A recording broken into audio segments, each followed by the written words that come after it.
Kisah Canberra Perakam.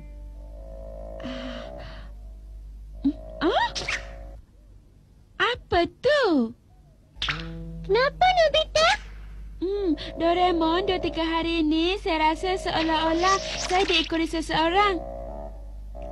Saya dah dapat melakukannya. Tak ada sesiapa pun yang tengok. Sekarang saya dah berjaya ambil gambar Nobita dalam keadaan yang biasa.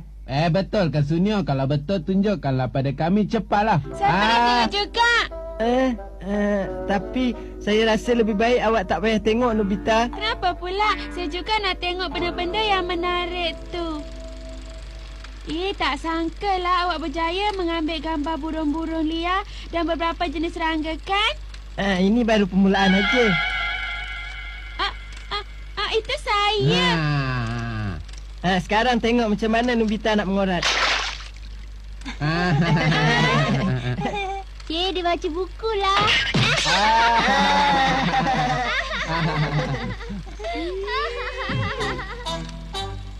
Cuba tengok tu. Dia cuba nak tunjukkan kepandaian dia pula. Benjol.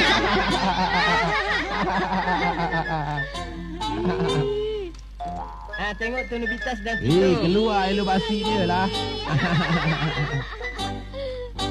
Tengok tu pula Nobita menjilat pinggannya. Macam anjing. Ni apa pula ni? Itulah kan saya dah kata tadi, awak jangan tengok, awak degil.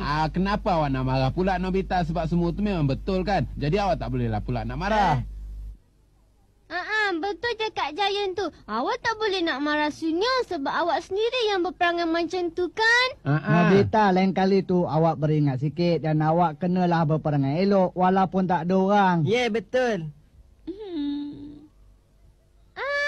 Mereka semua ketawakan apa yang awak buat? Ya, Doraemon, saya betul-betul rasa terhina. Awak buatlah sesuatu. Baiklah, sekarang awak pula ambil gambar Sunyo.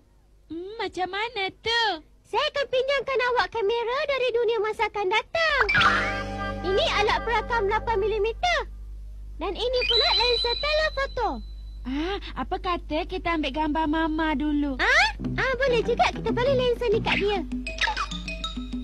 Sekarang kita baring sekejap, Kenapa baring? Awak tak mau ambil gambar Mama ke? Kita ambil lah ni. Bila-bila saja kita boleh tengok. Mari kita tengok. Alat ni juga boleh jadi alat projektor. Peliklah. Mama tengah bersolek. Aku rasa heran. Kenapa masa aku sengih macam ni, tak seorang pun kata pada aku muka aku ni seperti Momoi Sukuraja. Aku rasa heran juga. Muka Mama macam Momoi Sukuraja. Kenapa tiba-tiba kau kata begitu? Bagi saya lensa tu. Sekarang saya nak bagi tahu pada awak semua, bukannya Sunyo aja yang boleh ambil gambar secara senyap-senyap. Dengan adanya alat ni, saya pun boleh juga buat macam Sunyo. Sekarang orang yang saya nak ambil gambarnya ialah Sunyo.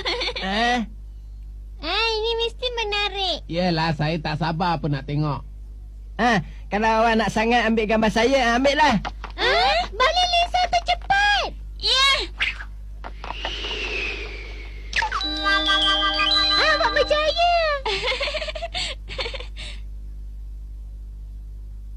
Oi, macam mana nak ambil gambar? Dia dah pergi dah. Janganlah bimbang. Sekejap lagi kita akan tengok sebuah cerita yang menarik. Sunyo, tolong lepaskan surat Mama ni. Tak nak. Hari ni saya tak nak keluar rumah lah, Mama. Kenapa? Kau tutup tingkap tu kan gelap. Mama janganlah buka.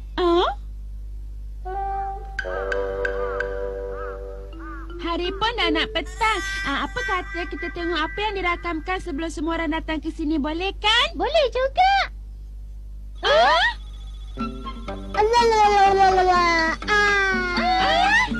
Selama muka macam ni memang betul-betul baguslah. Gambar Shizuka. Lensa tu ada dekat kucing tu. Jadi ke mana aja dia pergi, dia akan ada di filem ni. Ini akan jadi satu cerita yang menarik. Saya malah nak pergi kelas, jadi saya nak updatekan baca komik. Baik itu yang saya kumpulkan cara diam-diam dah banyak. Pengata. Kenapa pula tu? Ya, saya berjaya mengeluarkan kentut yang menghasilkan buih sebesar 5 cm. Kasihan Sonia kan? Oh, Sonia, kenapa kau kecil kat dalam almari ni? Kau tak malu ke? Nabita, gambar tu dah siap ke? Ha? Tapi Sonia kata dia tak datang hari ni. Kalau dah siap, tunjukkanlah cepat. Ya. Apa yang patut saya buat? Mungkin mereka akan marah kalau saya tunjukkan. Memanglah. Apa yang terhege-hege tu? Tunjukkanlah cepat, kami dah tak sabar. Baiklah, saya akan pasang kamera tu kat sini. Ya, bagus. Ya. Huh?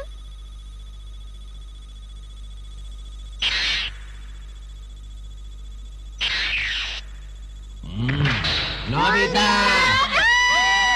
Nanti!